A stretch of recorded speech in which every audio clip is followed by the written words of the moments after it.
Hey everyone, welcome back to xlog.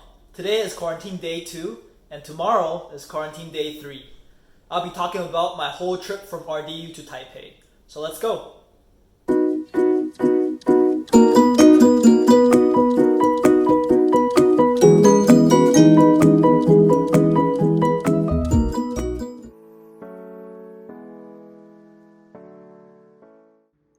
Leaving my apartment. Alex in the backseat would be taking care of the apartment while I'm gone. Hopefully when I'm back, my apartment and car are still here. Might be the last time I see my car. Don't say things like that. I would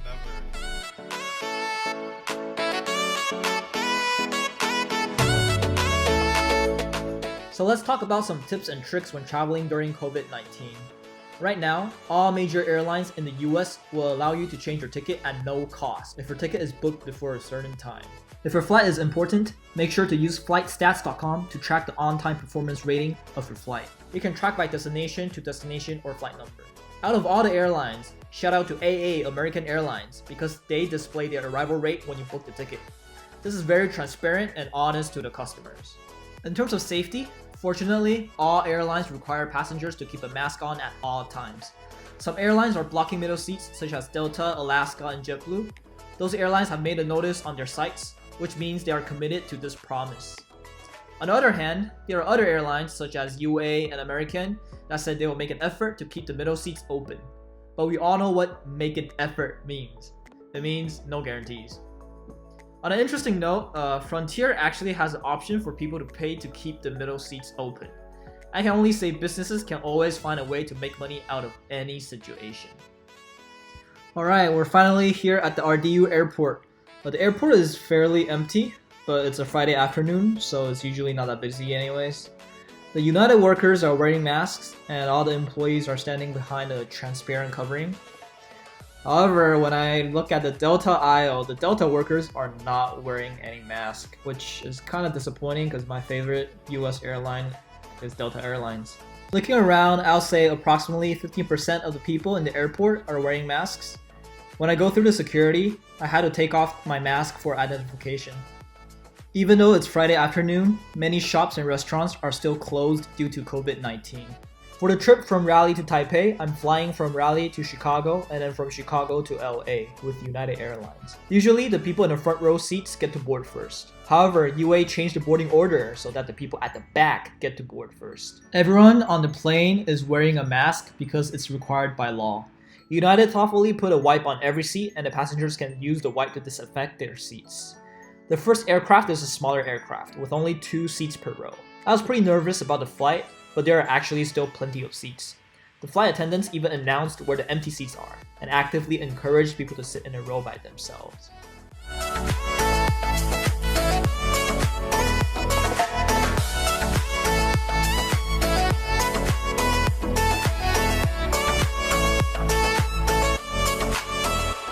We're now at the Chicago airport. Same thing, looking around, I'll say 50% of the people are wearing masks.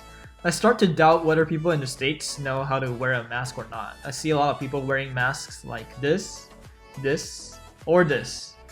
Huh?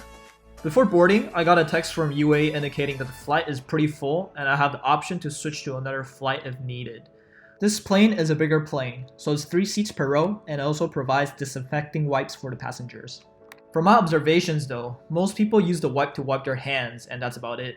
To my surprise, all the middle seats are blocked off. I'm really pleased with UA this time. Good job. At the LA airport, I went to the EVA counter and immediately I can see that everyone, 100% of the people, are wearing masks. And they are wearing it correctly. Since there is only 1 flight per week from LA to Taipei for EVA Air, there's a lot of people. Currently, Taiwan closed off its borders. You can only enter the country if you have a Taiwanese passport or a resident permit. There's a staff that comes to take the temperature of every single person, explains the quarantine process, and hands out 2 forms for us to complete. A passenger health declaration form and a COVID-19 notice form. On the form, you indicate your choice of quarantine. I'm choosing to stay in a hotel because I do not have a private bathroom in my house. For videos about my quarantine hotel, please click here or I will leave it in the description below. Also, in May, the government issued a new law indicating that if your living family member is older than 65 or younger than 6, or your family member has a chronic disease, you'll have to live in a quarantine hotel. If violated, you'll be fined 150k New Taiwan dollars or around 5,000 US dollars. You can live in a house with no one in it, but you cannot leave the house for 14 days, not even going downstairs just to throw out the garbage. On the form, there's a QR code that you can scan to fill another form to register your information. Once filled, you will be redirected to a page that you can show at the check-in counter. At the check-in counter, the staff will check your forms and put stickers on your boarding pass to indicate that you've completed the forms. At the gate, people taking the international flights are definitely more dressed up than the passengers taking the domestic flights. There are all kinds of protective gears like suits and goggles. When I enter the aircraft, everyone is wiping and disinfecting their seats, and all the flight attendants are wearing protective gears like goggles, masks, and protective suit. The flight seems to be pretty full, and there are no empty middle seats. Here are some food that I got on the flight. The process is a bit different. Usually they provide 2 different meals and you can choose one from them, but this time they only give you one option. I got a Taiwan beer though, which is pretty nice. When we were about to land, we were shown a series of videos about COVID-19, African swine flu, and some other policies that we need to know. As soon as we landed, we were handed a green card to indicate that we were flown from a non-at-risk country for African swine fever. Later on, we can give these cards to the agents before going through customs and immigrations. Walking out, there's a super long line.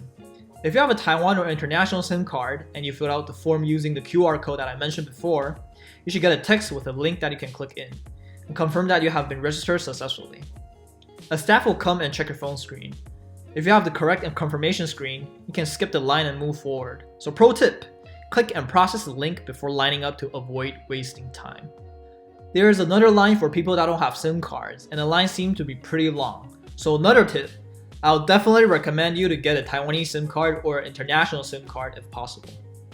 Also remember that since they track you by your cellular signal, choose a company with good coverage, such as Chunghwa Telecom 中华电信 or Far East Home 远传电信. If you lose signal, no kidding, the cops will call you. This is a true story that happened to my friend. Another tip is to not turn airplane mode on, or else the cops will call you too. Walking out, normally there is an MRT that can take you to the middle of the city, but it's not operating right now due to COVID-19. You can either take the quarantine bus, taxi, or ask a family member to come pick you up. There's a line for taxi drivers, and they disinfect your luggages and your clothes before you get into the car. I'm using a shuttle service from the hotel. This is the hotel I'm staying in. As soon as I got to the hotel staff in full protective gear disinfected my luggages, explained some rules, and then sent me off. Alright, so the housekeeper just very nicely explained all the rules, and she also said there's no card key because I will be here for another 14 days, so there's no point of having a key. In addition, she said she's probably the only human I'll ever see for the next 14 days. So yeah, let's see how it goes.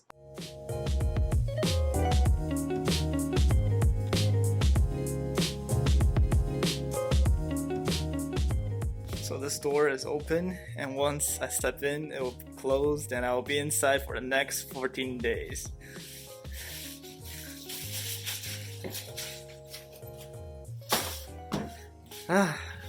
Say goodbye to freedom. So that's it. I'm working every day, so it's kind of hard to post a video every single day, but I'll be uploading videos about my quarantine life, and if there are enough questions, I'll upload another FAQ video. I hope my videos help. Thank you for watching. If you enjoyed the video, please like,